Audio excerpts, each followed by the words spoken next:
नमोस्तु महाराज जी, नमोस्तु नमोस्तु नमोस्तु। हम शिखर जी की पहाड़ वंदना करने चले तो क्या क्या सावधानी रखना चाहिए? गुरुवर, ये मेरे शंका का समाधान कीजिए। चलिए देखिए, आप कहीं भी तीर्थ वंदना करने जाते हैं तो विवेक के साथ वंदना करना चाहिए। एक बहुत अच्छा वाक्य आपके सामने दे रहा हूँ, इसे हमेशा याद रखना। तीर्थ वंदना हो, पाप का बंद ना हो। भगवान की वंदना हो पर बंद ना हो, अर्थात कर्म का बंद ना हो, ये ख्याल रखना चाहिए। भगवान की वंदना करना अच्छा है, पर वहाँ पर कर्म का बंद करने के लिए नहीं जाना, बल्कि कर्म की निजरा के लिए जाना है। तो सबसे पहले बात बताना चाहेंगे, शिखर जी की वंदना के बारे में आपने पूछा है, तो सम्मेद शिखर हमारा तीर्थराज है, सबसे पवित्र उत्कृष्ट तीर्थ है, जहाँ से अनंतानंत मुनिराज सिद्ध अवस्था को प्राप्त हुए। तो वहाँ का कण कण पूजनीय है, कण का सिद्ध क्षेत्र है। इसलिए जैसे आप नीचे से ऊपर की ओर मधुवन से बढ़ते हैं, जूते चप्पल का पूर्णतः त्याग कर दीजिएगा। पहाड़ के ऊपर जूते चप्पल पहन करके नहीं जाना। हो सके तो सबसे अच्छा है पुरुष वर्ग को धोती दुपट्टा पहन करके जाना चाहिए, महिलाओं को, बच्चियों को साड़ी पहन करके जाना चाहिए। क्योंकि जब मारने पर आप द्रव्य चढ़ाते, श्रीफल चढ़ाते हो, उस पर शुद्धि का ख्याल रखते हो। जैसे महान तीर्थ पर जा रहे हो तो शुद्धि के वस्त्र पहन करके ही ऊपर वंदना करने जाना चाहिए।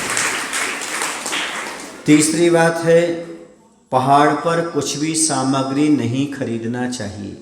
वहाँ पर जो होटल हैं, दुकानें हैं, वो आपकी वजह से है, और वो भी गंदगी करते हैं, आप भी वहाँ पर गंदगी करते हैं, और वहाँ पर कब्जा होता चला जा रहा है। इसलिए आपको पहाड़ पर कहीं भी होटल दुकान पर कोई सामग्री नहीं खरीदना चाहिए। यदि आपका स्वास्थ्य ठीक नहीं है तो अपनी सामग्री थोड़ी सी रख लीजिएगा, और एक बॉटल रख लीजिएगा, नींबू रख लीजिएगा, थोड़ा सा शक्कर रख लीजिएगा और नमक रख लीजिएगा। जब आप चौपड़ा कुंड पर पहुँचते हैं, वहाँ पर आप पानी लीजिएगा, पानी वहाँ पर अपना उपयोग करिएगा, जो कुछ करना है आपको, लेकिन गंदगी मत करिएगा पहाड़ पर। और वंदना करते समय ये ध्यान रखें, रास्ते में बहुत सारे बच्चे बैठे रहते, तो बच्चों को आप लोग पैसे देते हो, उन्हें भिखारी मत बनाओ। अभी उनका जो जीवन छोटा सा है, उन्हें पढ़ने दो, उन्हें अपने जीवन का विकास करने दो। यदि छोटे छोटे बच्चों को आप भीख दोगे तो फिर आगे पढ़ाई कैसे करेंगे? वहीं बैठे रहेंगे और भीख मांगते रहेंगे। तो आप ये चाहते कि वो बच्चों का भविष्य बिगड़े, इनका भविष्य नहीं बिगाड़ना चाहते हो। आगे पैसा नहीं मिलेगा तो वो चोरी करेंगे, पाप करेंगे। इसलिए उनके भविष्य को मत रोको, उनको उज्जवल भविष्य को बनने दो, उनकी प्रतिभा को आप कुंठित मत करो, उन्हें पैसा मत दो, यही आपका उपकार रहेगा उनके ऊपर, क्योंकि आगे चल कर के वह बिगड़ सकते हैं। अभी उनकी उम्र पढ़ाई की है, उनके माता पिता वहाँ बिठा लेते हैं, पढ़ाई कर नहीं पाते हैं और जीवन भर वो अनपढ़ रह जाते हैं चंद पैसों के लिए। तो इसमें उनकी प्रतिभा रुकती है, समझ रहे हैं? इसलिए उनके लिए, आपके लिए बच्चे आदि के जो रास्ते में बैठे रहते हैं, उनको दान नहीं देना है ना। जिसे आप भीख बोलते हो, पैसा बोलते हो, वो वहाँ पर नहीं देना चाहिए, समझ गए ना। इसके अलावा डोली वगैरह का सहारा ना लें तो बहुत अच्छा है। यदि आप स्वस्थ हैं तो पैदल अच्छी तरह से जाएं।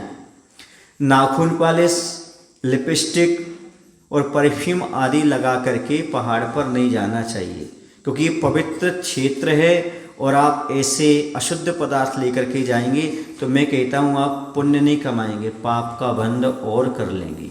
इसलिए कभी भी ऐसी चीज़ें लेकर के, लगा करके पहाड़ पर नहीं जाना। भावों की विशुद्धि बना करके जाना, भाव आपके विशुद्ध हों, किसी प्रकार की विषय वासनाओं को मन में रख करके नहीं जाना, कहीं किसी पर दृष्टि खराब नहीं करना, और वहाँ जाना तो मात्र भगवान की वंदना करने का उद्देश्य रखना। और भगवान की वंदना करते हुए अपना इतना विवेक अवश्य रखना, दूसरा व्यक्ति भी दर्शन कर सके। भीड़ बहुत होती है, धक्का मुक्की ना करते हुए अच्छे विवेक के साथ वंदना करके जाना चाहिए। जो भगवान के चरण होते हैं, चरण छुएं पर चरण के ऊपर द्रव्य ना फेंकें, द्रव्य ना डालें, क्योंकि उस पर बंदर जाकर के बैठ जाता है, गंदगी भी कर सकता है। इसलिए द्रव्य उसके अंदर चढ़ाएं ही ना। कहाँ पर?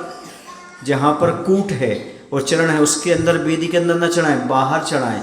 बाहर चढ़ाएंगे तो कुत्ता है, सुन रहे आप लोग की नहीं, और बंदर आदि वो अंदर नहीं घुसेंगे। अंदर नहीं घुसेंगे तो अशुद्धि नहीं फैलेगी, समझ गया ना। दूसरों को वंदना करने में दिक्कत नहीं होगी। और आप अंदर जाकर के द्रव्य चढ़ेंगे, पीछे वंदना करने वाले को डिस्टर्ब होगा। तो बाहर ही जो बना रहता है एक कालम, उसमें जाकर के आप खंबा जैसा लगा रहता ना, ऐसा फूलनुमा, तो उस पर आप चढ़ाएं, अंदर वहाँ पर ना चढ़ाएं। समझ में आए ना?